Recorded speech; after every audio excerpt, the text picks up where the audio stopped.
Lovely day. Yeah. Finally. Administration asked us to see what, if there's anything that you would require from us. I know the website is announcing tomorrow. You plan on protests. Well, actually, as I put it on the site, and as I believe, all I plan to do is try in whatever way I can to witness to the truth. So, because that's all Christians are called to do. We're called to witness. As I was explaining to the young ladies, when St. Paul went into the city, right? And very often, as you know, St. Paul would go into the city, and by the time it was done, he would have been stoned, he would have been driven out, he would have been thrown in jail, prison, and so forth and so on. This happens. But what did he do? All St. Paul did was witness. All he did was basically pray and speak the truth. That's all he did. Now, in the case of this situation, I think that all that witness requires is just that. You witness. And this is what I didn't understand when I read the account. And what it wasn't even what led me to come here, y'all. It was, it was like God convicted me. I actually was reduced to tears by my own sense of shame.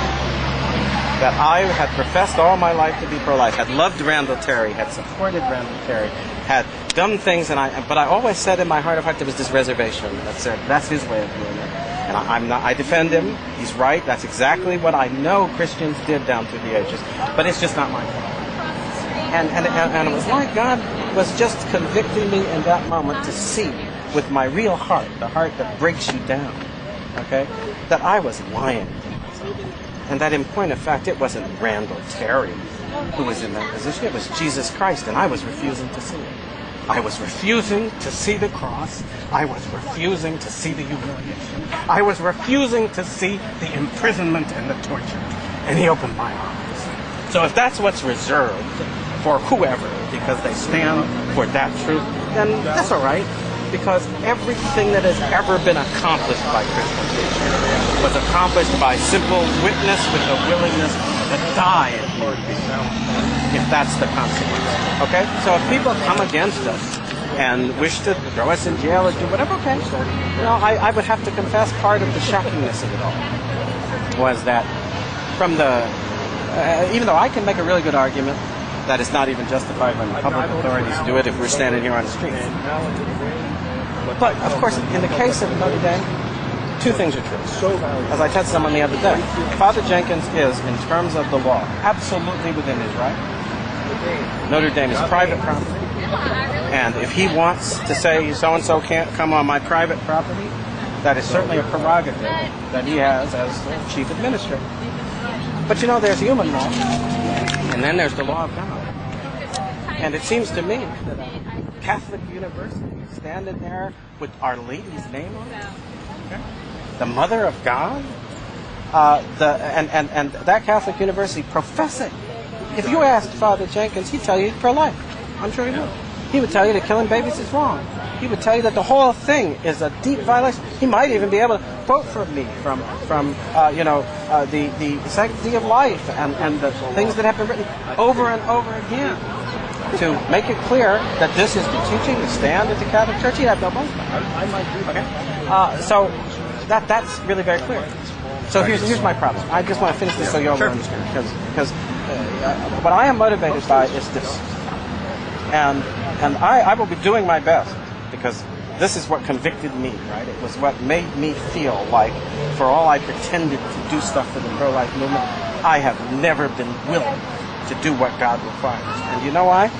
Because over here, there is a man who represents the very heart of abortion evil, who is the epitome and focus of that evil right now in the whole world. There is no one who is more prominent, more forceful, more devastatingly promoting abortion and abortion evil than Barack Obama.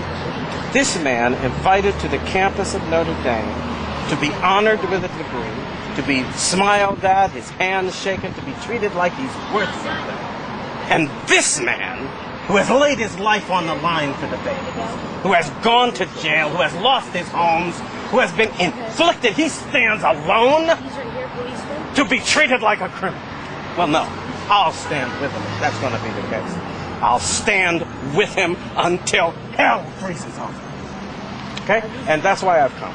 Because it seems to me that there's something deeply, wickedly wrong. There is a chasm opening now that I do not understand. My mind can't get around it. I have been a Catholic all my life. I have gone through the battles. I have fought for the causes. I understand that sometimes we stand alone. But why on earth would it be at a Catholic university? Well, we're not here to pass judgment on you or Mr. Randall Terry or any of the individuals, but what I'm saying is the university administration has We have our orders, and that you are to be issued a trespass notice, which means that the university's private property, if you do come on the university property, you could be subject to arrest for trespass. That's outrageous. Oh, I haven't even done anything. I'm just here, and you are issuing me a notice. right. No, that actually, but meaning no offense. One of the things that the world will learn from all of this, and that Father Jenkins is going to learn, because I have been moved in my spirit to understand that I'm not sure that he'll even be a father in the eyes of God, much less president of this university. But leave that aside. Yeah, right.